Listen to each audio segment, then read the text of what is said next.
നമസ്കാരം, ഞാൻ advocate Nelson Thomas. 2025 KEAM result വന്നപ്പോൾ പ്രതിസന്ധികൾ പിന്നെയും +2 കഴിഞ്ഞ വിദ്യാർത്ഥികളെ ബാധിക്കുകയാണ്. +2 കഴിഞ്ഞിട്ട് ഉന്നത വിദ്യാഭ്യാസത്തിലേക്ക് പോകുവാൻ താല്പര്യപ്പെടുന്ന വിദ്യാർത്ഥികൾ പ്രതിസന്ധികൾ പലതരത്തിൽ അവരെ അലട്ടിക്കൊണ്ടിരിക്കുകയാണ്. സ്റ്റേറ്റ് ഗവൺമെൻറ് കഴിഞ്ഞ വർഷത്തിൽ നിന്ന് വ്യത്യസ്തമായി ഫെബ്രുവരി മാസത്തിൽ അവരുടെ പരീക്ഷ എഴുതുമ്പോൾ കൊടുത്തിരുന്ന പ്രോസ്പെക്ടസിലെ തീരുമാനങ്ങൾ റിസൾട്ട് വരുന്നതിൻ്റെ തലേ ദിവസം പ്രോസ്പെക്ടസിൽ മാറ്റിയതാണ് ഒന്നാമത്തെ പ്രതിസന്ധിയായി CBSEയിലെയും ICICയിലെയും വിദ്യാർത്ഥികൾ പറയുന്നത്. എന്തിനാണ് ഇത്തരത്തിലൊരു മാറ്റത്തിലേക്ക് ഗവൺമെൻറ് കടന്നത് എന്നുള്ളത് ചർച്ചാ വിഷയമായ ഒരു കാര്യമാണ്. ഗവൺമെൻറ് ഭാഷ്യമെന്ന് പറയുന്നത് 5:3:2 എന്ന രീതിയിൽ മാത്സിൻ്റെയും ഫിസിക്സിൻ്റെയും കെമിസ്ട്രിയുടെയും മാർക്ക് പരിഗണിക്കുമ്പോൾ സംസ്ഥാന ഗവൺമെൻറ്റിൽ പഠിച്ച സ്കൂളുകളിൽ പഠിച്ച വിദ്യാർത്ഥികളുടെ അവസരം കൂടുതൽ ലഭിക്കുന്നു എന്നുള്ളതാണ് ഗവൺമെൻറ് മുന്നോട്ട് വെക്കുന്നത്. എന്നാൽ മാത്സ്, ഫിസിക്സ്, കെമിസ്ട്രി വിഷയങ്ങളുടെ മാർക്കുകൾ 1:1:1 എന്ന തലത്തിൽ നിൽക്കുമ്പോഴും അത്തരത്തിലാണ് പ്രോസ്പെക്ടസിൽ പറഞ്ഞിരുന്നത് എന്നാണ് CBSEയുടെയും ICICയുടെയും കുട്ടികൾ ഹൈക്കോടതിയിൽ അപ്പീൽ പോയി അവർ ഈ കോടതിയെ വിധി റദ്ദാക്കിയത്. കോടതി വിധി റദ്ദാക്കുന്നതിന് മുമ്പ് ഗവൺമെൻറ് പറഞ്ഞ ന്യായം ശരിവെക്കുന്നതാണ് ആ റിസൾട്ടിൽ ഉണ്ടായിരുന്നത്. യഥാർത്ഥത്തിൽ കേരളത്തിൽ ആ റിസൾട്ടിൻ്റെ സമയത്ത് 5:3:2 എന്ന് പ്രോസ്പെക്ടസിലാക്കിയപ്പോൾ സ്റ്റേറ്റ് സ്കൂളുകളിൽ നിന്ന് വന്ന കുട്ടികളുടെ അനുപാതം എന്ന് പറയുന്നത് 5000 റാങ്ക് ലിസ്റ്റിൽ 2530 കുട്ടികൾ അതിൻ്റെ റാങ്കിൽ ഉണ്ടായിരുന്നു. അതോടൊപ്പം തന്നെ CBSE കുട്ടികൾ 2280 കുട്ടികളായിരുന്നു. എന്നാൽ CBSEയുടെയും ICICയുടെയും കുട്ടികളുടെ പരാതിയെ തുടർന്ന് ഹൈക്കോടതി ജൂലൈ 9 അർദ്ധരാത്രി ഈ വിധി റദ്ദാക്കിയപ്പോൾ ഇത് പാടില്ല, 2011 മുതൽ 2024 വരെ നടത്തിക്കൊണ്ടുവന്ന തരത്തിലേക്ക് ഇതിനെ മാറ്റണമെന്ന് പറഞ്ഞപ്പോൾ ആ റാങ്ക് ലിസ്റ്റിൽ വലിയ വ്യത്യാസമുണ്ടായി. സ്റ്റേറ്റ് സിലബസിൽ 2530 കുട്ടികൾ ഉണ്ടായിരുന്നു ആ സമയത്തെങ്കിൽ 1:1:1 എന്ന കാഴ്ചപ്പാടിലേക്ക് മാറിയപ്പോൾ സ്റ്റേറ്റ് വിദ്യാർത്ഥികളുടെ റാങ്ക് ലിസ്റ്റിൽ 5000 പേരുടെ റാങ്ക് ലിസ്റ്റിൽ 1760 കുട്ടികളായി ചുരുങ്ങി. ഏകദേശം 800ഓളം കുട്ടികൾ റാങ്ക് ലിസ്റ്റ് 5000-ൽ നിന്ന് പുറത്തേക്ക് പോയി. അപ്പോൾ ഗവൺമെൻറ് സംസ്ഥാന തലത്തിലുള്ള വിദ്യാർത്ഥികളെയും അത്തരത്തിലുള്ള വിദ്യാഭ്യാസത്തെയും പ്രോത്സാഹിപ്പിക്കുന്നതിന് വേണ്ടിയാണ് ഇത് ചെയ്തത്. എന്തുകൊണ്ടാണ് കേരളത്തിലും തമിഴ്നാട്ടിലും കർണാടകയിലും പോണ്ടിച്ചേരി തുടങ്ങിയ അയൽ സംസ്ഥാനങ്ങളിലൊക്കെ റാങ്ക് ലിസ്റ്റിൻ്റെ അടിസ്ഥാനത്തിൽ കുട്ടികളെ ഉന്നത പഠനത്തിലേക്ക് അഡ്മിറ്റ് ചെയ്യുമ്പോൾ കേരളത്തിൽ എന്തുകൊണ്ടാണ് +2ൻ്റെ മാർക്ക് കൂടെ അതിനകത്ത് ആഡ് ചെയ്തത്? എന്തുകൊണ്ട് അത്തരത്തിലുള്ള ഒരു റാങ്കിൽ നിന്ന് എടുക്കാത്തതിന് ഗവൺമെൻറ് പറയുന്ന കാരണം വളരെ തുച്ഛമായ രീതിയിലുള്ള സ്റ്റേറ്റ് സിലബസിൽ പഠിക്കുന്ന കുട്ടികൾ മാത്രമേ അത്തരത്തിലുള്ളപ്പോൾ സിലബസിൽ നമ്മുടെ ഉന്നത വിദ്യാഭ്യാസ രംഗത്തേക്ക് കടന്നു വരാൻ കഴിഞ്ഞിട്ടുള്ളൂ റാങ്ക് ലിസ്റ്റിൽ. കാരണം സ്റ്റേറ്റ് സിലബസിൽ പഠിക്കുന്ന കുട്ടികൾ പഠിച്ചു വരുന്ന മെത്തേഡും ആ സിലബസും യഥാർത്ഥത്തിൽ എൻട്രൻസ് എക്സാം ഓറിയൻറ്റഡ് ആയിട്ടുള്ളതല്ല എന്നുള്ളതും, എന്നാൽ CBSEയുടെയും ICICയുടെയും കുട്ടികൾ അത്തരത്തിലുള്ള വിദ്യാഭ്യാസവും ആ രീതിയും കണ്ടു വളരുന്നതുകൊണ്ട് അവർക്ക് ഒബ്ജക്റ്റീവായിട്ടുള്ള ആൻസറുകൾ ചെയ്യുന്നതിനും അവരുടെ മാതാപിതാക്കളുടെ സാമ്പത്തിക സ്ഥിതി ഉയർന്നതായതുകൊണ്ട് കേരളത്തിൽ അത്തരത്തിലുള്ള മൾട്ടിപ്പിൾ ക്വസ്റ്റ്യനുകളെ ഫേസ് ചെയ്ത് പഠിപ്പിക്കുന്ന സ്ഥാപനങ്ങൾ, ട്യൂഷൻ സെൻറ്ററുകൾ, പ്രത്യേകിച്ച് ട്യൂഷൻ സെൻറ്ററുകൾ ഇപ്പോൾ വളരെയധികം വർദ്ധിച്ചുകൊണ്ടിരിക്കുന്നു. ബ്രില്യൻസ്, അതോടൊപ്പം തന്നെ ആകാശ്, സൈലം തുടങ്ങിയ സ്ഥാപനങ്ങളൊക്കെ തന്നെ വിദ്യാർത്ഥികളെ എൻട്രൻസ് ഓറിയൻറ്റഡ് ആയിട്ടുള്ള വിദ്യാഭ്യാസവുമായി പഠിപ്പിച്ചുകൊണ്ടിരിക്കുന്നു. അവർ ഭീമമായ തുക ട്യൂഷൻ ഫീ ആയി എടുക്കുകയും ചെയ്യുകയാണ്. അപ്പോൾ അത്തരത്തിലുള്ള ട്യൂഷൻ ഫീ കൊടുത്തു പഠിക്കാൻ ഇവിടുത്തെ സാധാരണ ജനങ്ങൾക്ക് കഴിയില്ല എന്നുള്ളത് യാഥാർത്ഥ്യമാണ്. അതുകൊണ്ടായിരിക്കണം ഗവൺമെൻറ് ഇത്തരത്തിലുള്ള നടപടികളിലേക്ക് മുന്നോട്ട് പോയതും 2011 മുതൽ 2024 വരെ ഇത് നേരെ ചൊവ്വേ കൊണ്ടുവരികയും ചെയ്തു. എന്നിരുന്നാലും പ്രാതിനിധ്യ അടിസ്ഥാനത്തിൽ അതിൽ വ്യത്യാസം വരുന്നുണ്ട് എന്നുള്ള കാഴ്ചപ്പാട് മനസ്സിലാക്കിയ ഗവൺമെൻറ് മാർക്കിൻ്റെ അടിസ്ഥാനത്തിൽ ഒരു ക്രമീകരണം നടത്തുവാൻ തുനിഞ്ഞപ്പോഴാണ് ഇത്തരത്തിൽ പ്രതിസന്ധികളിലേക്ക് മാറിയത്. CBSE കുട്ടികൾക്ക് 1:1:1 എന്നുള്ള പ്രോസ്പെക്റ്റ് നിർദ്ദേശപ്രകാരമായിരുന്നു പരീക്ഷയുടെ മുന്നുവരെ അവർ പറഞ്ഞിരുന്നെങ്കിൽ പരീക്ഷയുടെ റിസൾട്ട് വന്നപ്പോൾ അത് 5:3:2 ആക്കിയപ്പോൾ റാങ്ക് ലിസ്റ്റിൽ വലിയ വ്യത്യാസം വന്നു എന്ന് നമ്മൾ കണ്ടതാണ്. അത്തരത്തിൽ വ്യത്യാസം വന്നതുകൊണ്ട് CBSE കുട്ടികൾ പിന്നെയും ഹൈക്കോടതിയെ അപ്രോച്ച് ചെയ്യുകയും ജൂലൈ 9 വിധിപ്രകാരം അവർ തിരിച്ച് റാങ്ക് ലിസ്റ്റിലേക്ക് പ്രവേശിക്കുകയും ചെയ്തു, പഴയതുപോലെ ആവുകയും ചെയ്തു. അങ്ങനെ ആയപ്പോൾ സ്റ്റേറ്റിൽ നിന്ന് വളരെയധികം കുട്ടികൾ ഈ 5000 റാങ്കിൻ്റെ പുറത്തേക്ക് പോയി. ഈ ഒരു പ്രതിസന്ധി പരിഹരിക്കുന്നതിന് വേണ്ടിയാണ് ഇത്തരത്തിലുള്ള ഗവൺമെൻറ് ആശയങ്ങൾ മുന്നോട്ട് വെച്ചു. എന്നാൽ ഹൈക്കോടതി വിധിയെ സ്റ്റേറ്റ് സിലബസിലെ കുറേ കുട്ടികൾ അവരെതിർപ്പുമായി സുപ്രീം കോടതിയിലേക്ക് അപ്പീലിന് പോവുകയാണ്. വീണ്ടും ആശങ്കയുടെ ഒരു കാലഘട്ടം, ഒരു കാത്തിരിപ്പ് +2 കഴിഞ്ഞ കുട്ടികൾക്ക് വരുന്നു. യഥാർത്ഥത്തിൽ ഗവൺമെൻറ് കഴിഞ്ഞ പ്രാവശ്യത്തെ സിസ്റ്റം ഇതേപോലെ തുടർന്ന് വിദ്യാർത്ഥികളിൽ ആശങ്ക ഉണ്ടാക്കാതെ അടുത്ത പ്രാവശ്യം ഇത് ചെയ്യാമായിരുന്നു. പക്ഷേ പ്രോസ്പെക്ടസിൽ കൊടുത്തതാണ് CBSE കുട്ടികൾ അവരൊരു പ്രശ്നമായി മുഖവിലക്കെടുത്തിരിക്കുന്നത്. സ്റ്റേറ്റ് സിലബസിലെ വിദ്യാർത്ഥികളുടെ ആശങ്ക പരിഹരിച്ചുകൊണ്ട്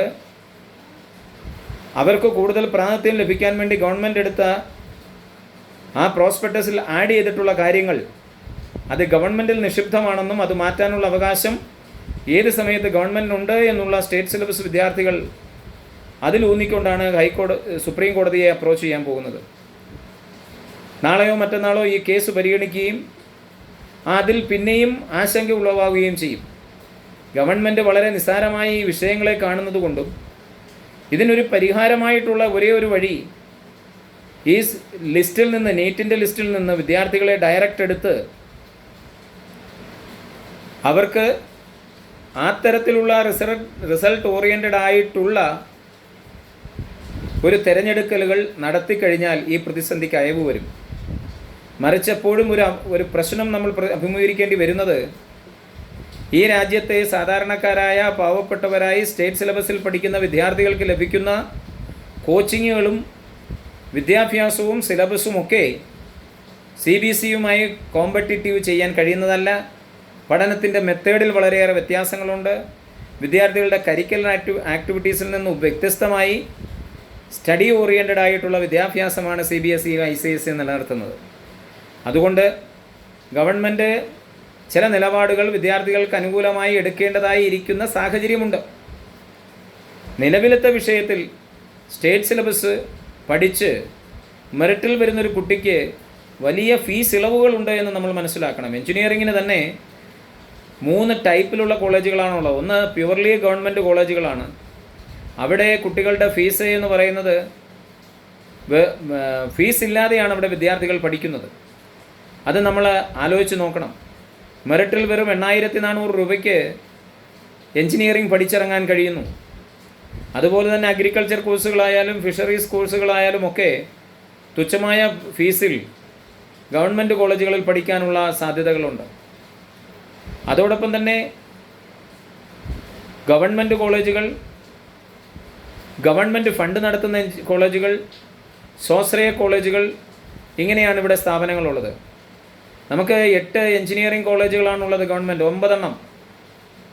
അതോടൊപ്പം തന്നെ എയ്ഡഡ് ആയിട്ടുള്ള 2 കോളേജുകളും ഓട്ടോണമസ് ആയിട്ടുള്ള 1 കോളേജും കൂട്ടി കാർഷിക മേഖലയിലും വെറ്റിനറി കോളേജുകളായിട്ട് 4 എണ്ണവും, കാർഷിക മേഖലയിൽ 1 യൂണിവേഴ്സിറ്റിയുമാണ് നമുക്കുള്ളത്. ഫിഷറീസിന് 1 കോളേജാണുള്ളത്. സർക്കാർ ഫണ്ട് കൊടുക്കുന്ന കോളേജുകളായിട്ടുള്ള കുറേ കോളേജുകൾ നമുക്കറിയാം. IHRD, കേപ്പ്, KSRTC തുടങ്ങിയത്. അത്തരത്തിലുള്ള IHRDയിലും കേപ്പിലും 9 കോളേജുകളും KSRTCക്ക് 1 കോളേജുകളുമുണ്ട്. അവിടെയും 50 ഗവൺമെൻറ് സീറ്റുകളും 45 സീറ്റുകൾ ഫുൾ ഫീസ് കൊടുത്ത് പഠിക്കുന്നതും ലോ ഫീസ് കൊടുത്ത് പഠിക്കുന്ന 50%, 5% സഹകരണ മേഖലയിൽ നിന്നോ അല്ലെങ്കിൽ KSRTCയിൽ നിന്നാണോ വിദ്യാർത്ഥികൾക്ക് ലഭിക്കുന്നത്. അപ്പം പിന്നെ ഉള്ളത് സ്വാശ്രയ സ്ഥാപനങ്ങളാണ്. അത് 95% അത് സ്വാശ്രയ മേഖലകളിൽ നിന്ന് തന്നെയാണ് വിദ്യാർത്ഥികളെ എടുക്കുന്നത്. അങ്ങനെ ഫീസിൻ്റെ ഇളവിൽ വലിയ ഒരു വ്യത്യാസം കുട്ടികൾക്ക് ലഭിക്കുന്നുണ്ട് എന്നുള്ളത് ഈ റാങ്ക് ലിസ്റ്റിൻ്റെ വളരെ പ്രധാനപ്പെട്ടൊരു ഘടകമാണ്. ആ വിദ്യാർത്ഥികൾ, സ്റ്റേറ്റ് സിലബസിൽ പഠിക്കുന്ന വിദ്യാർത്ഥികളുടെ എണ്ണം 100 റാങ്കിൽ ഏകദേശം 17ലേക്കായി ചുരുങ്ങിയിരുന്നു. 45-ൽ നിന്ന് 21ആയി ചുരുങ്ങി. അപ്പം തുച്ഛമായ വിദ്യാർത്ഥികൾക്ക് മാത്രമേ ഗവൺമെൻറ് സ്ഥാപനങ്ങളിൽ പഠിക്കുവാൻ സ്റ്റേറ്റ് സിലബസിൽ നിന്ന് കഴിയുന്നുള്ളൂ. എന്നാൽ CBSE സിലബസിൽ നിന്ന് വരുന്ന കുട്ടികൾക്ക് അവർ ഒരു 1.5 ലക്ഷം രൂപ അല്ലെങ്കിൽ 2 ലക്ഷം രൂപ സ്വകാര്യ സ്ഥാപനങ്ങൾക്ക് കൊടുത്തുകൊണ്ട് അതായത് എൻട്രൻസ് ഓറിയൻറ്റഡായ വിദ്യാഭ്യാസം നടത്തുന്നത് മൂലം അത്തരക്കാർക്ക് എൻട്രൻസിൻ്റെ റാങ്ക് ലിസ്റ്റിൽ ഉയർന്ന നിലവാരം പുലർത്താൻ കഴിയുന്നുണ്ട്. അപ്പോൾ ഗവൺമെൻറ് കൊടുക്കുന്ന ആനുകൂല്യങ്ങളൊക്കെ തന്നെ സാധാരണ കുട്ടികൾക്ക് ലഭിക്കുന്നില്ല എന്നുള്ളതാണ് ഇവിടുത്തെ ഏറ്റവും പ്രധാനപ്പെട്ട വിഷയം. അതുകൊണ്ട് ഗവൺമെൻറ് അടുത്ത വർഷമായാലും ശരി ചില മാറ്റങ്ങൾ കൊണ്ടുവരേണ്ടതായിരിക്കുന്നു. സ്ഥിരമായ ഒരു മാറ്റം കൊണ്ടുവരണമെന്നുണ്ടെങ്കിൽ അത് റാങ്ക് ലിസ്റ്റിനെ അടിസ്ഥാനപ്പെടുത്തി തന്നെ കഴിയൂ എന്നുള്ളതാണ് യാഥാർത്ഥ്യം. അങ്ങനെ വരുമ്പോൾ ചിന്തിക്കേണ്ടത് സ്റ്റേറ്റ് സിലബസിലെ വിദ്യാർത്ഥികൾക്ക് അനുകൂലമായ രീതിയിലുള്ള സിലബസ് മാറ്റങ്ങളും അവർക്ക് കൊടുക്കേണ്ട വിദ്യാഭ്യാസങ്ങൾ ഇത്തരത്തിലുള്ള ഓറിയൻറ്റേഷൻ ക്ലാസ്സുകളും ഒബ്ജക്റ്റീവ് ബേസ്ഡ് ആയിട്ടുള്ള വിദ്യാഭ്യാസവുമൊക്കെ ഇത്തരത്തിലുള്ള കുട്ടികൾക്ക് കൊടുക്കാൻ വേണ്ടി കുറേ കൂടെ കോമ്പറ്റീറ്റീവായ തരത്തിൽ +2 വിദ്യാഭ്യാസത്തെ മാറ്റിയെടുക്കണം സയൻസ് സബ്ജക്റ്റുകളിലും മാത്സ് സബ്ജക്റ്റുകളിലുമൊക്കെ. അല്ലാത്ത പക്ഷം ഈ വിദ്യാർത്ഥികൾ സ്റ്റേറ്റ് സിലബസിൽ നിന്ന് പഠിക്കുന്ന വിദ്യാർത്ഥികൾ ഉന്നത വിദ്യാഭ്യാസത്തിൽ പിന്നോട്ടടിക്കപ്പെട്ടു പോകുമെന്നുള്ള യാഥാർത്ഥ്യം മറന്നു പോകരുത്. എല്ലാ വർഷവും അഡ്മിഷൻ്റെ സമയത്തിൽ ഇത്തരത്തിലുള്ള സാങ്കേതിക പ്രശ്നങ്ങൾ അഡ്മിഷൻ തലത്തിൽ ഉയർന്നു വരുമ്പോൾ എന്താണ് സംഭവിക്കുന്നതെന്ന് ചോദിച്ചാൽ കേരളത്തിൽ നിന്ന് പല കുട്ടികളും കേരളത്തിന് വെളിയിലുള്ള സംസ്ഥാനങ്ങളിലേക്ക് ഏകദേശം 45% കുട്ടികൾ അഡ്മിഷൻ എടുത്തു കഴിഞ്ഞിരിക്കുകയാണ് വിവിധ സ്ഥലങ്ങളിലായി. ഇതിന് സാഹചര്യം ഒരുക്കി കൊടുക്കുന്നത് ഗവൺമെൻറ്റിൻ്റെ തെറ്റായ നയങ്ങളാണ്. ഗവൺമെൻറ്റിന് അതിൽ ദുഷ്ടലാക്കുണ്ടോ എന്ന് പലരും സംശയിക്കപ്പെടുന്നതിൻ്റെയും നമ്മൾ വിചാരിക്കുന്ന പോലെയല്ല ഇത്തരത്തിലുള്ള പഠന സംവിധാനങ്ങൾ. കേരളത്തിന് പുറത്തുള്ള മിക്ക കോളേജുകളും നിലവിൽ റൺ ചെയ്യുന്നത് കേരളത്തിലുള്ള വിദ്യാർത്ഥികളുടെ അഡ്മിഷൻ കൊണ്ടാണെന്നുള്ളതാണ് യാഥാർത്ഥ്യം. കേരളത്തിൽ നിന്ന് വിദേശ രാജ്യങ്ങളിലേക്കും മറ്റുള്ള സംസ്ഥാനങ്ങളിലേക്കുമുള്ള ഒരു വർഷത്തെ ഫീസ് ഇനത്തിൽ പോകുന്നത് 1 ലക്ഷം കോടി രൂപയോളമാണ്. അതുകൊണ്ട് കേരളത്തിലെ വിദ്യാർത്ഥികൾക്ക്, കോമ്പറ്റീറ്റീവായ കുട്ടികൾക്ക്, കേരളത്തിലെ സാധാരണക്കാരൻ്റെ മക്കൾക്കുമൊക്കെ കേരളത്തിൽ കുറഞ്ഞ ഫീസിൽ പഠിക്കുവാനുള്ള സാഹചര്യം ഒരുക്കി കൊടുക്കേണ്ടത് ഗവൺമെൻറ്റാണെന്നും ആ ഗവൺമെൻറ് ഇച്ഛാശക്തിയോടുകൂടി മുന്നോട്ടുള്ള പ്രവർത്തനവുമായി പോയില്ല എങ്കിൽ സ്റ്റേറ്റ് സിലബസിൽ പഠിക്കുന്ന കുട്ടികളുടെ എണ്ണം ക്രമാനുഗതമായി കുറഞ്ഞു പോകുന്നതിന് കാരണമായി തീരും. അതുകൊണ്ടാണ് കേരളത്തിൽ +2-ന് സ്റ്റേറ്റ് സിലബസിൽ കുട്ടികളുടെ എണ്ണം കുറയുന്നതിന് കാരണം. ഇപ്പോൾ തന്നെ 30,000-ഓളം കുട്ടികളുടെ സീറ്റ് വേക്കൻ്റ് ഉണ്ട്. കാരണം CBSE സിലബസിൽ കൊടുക്കുന്ന വിദ്യാഭ്യാസവും സ്റ്റേറ്റ് സിലബസിൽ കൊടുക്കുന്ന വിദ്യാഭ്യാസവും ഒരു എൻട്രൻസ് ഓറിയൻറ്റഡ് ആയിട്ടല്ല സ്റ്റേറ്റ് സിലബസിൽ, എന്നാൽ മറിച്ച് അത്തരത്തിലാണ് എന്നുള്ളതാണ് കാരണം. ഗവൺമെൻറ് സത്വരമായ നടപടികൾ സ്വീകരിച്ച് വിദ്യാർത്ഥികളുടെ ഭാവി സുരക്ഷിതമാക്കുന്നതിനാവശ്യമായ നിലപാടുകൾ സ്വീകരിക്കണം. അത്തരത്തിൽ ഈ പ്രശ്നങ്ങൾ മുന്നോട്ട് കൊണ്ടുപോകാതെ വിദ്യാർത്ഥികളുടെ ഇച്ഛാശക്തി വർദ്ധിപ്പിക്കത്തക്ക രീതിയിലുള്ള പ്രവർത്തനം ഉണ്ടാകണമെന്നും അഭ്യർത്ഥിക്കുകയാണ്.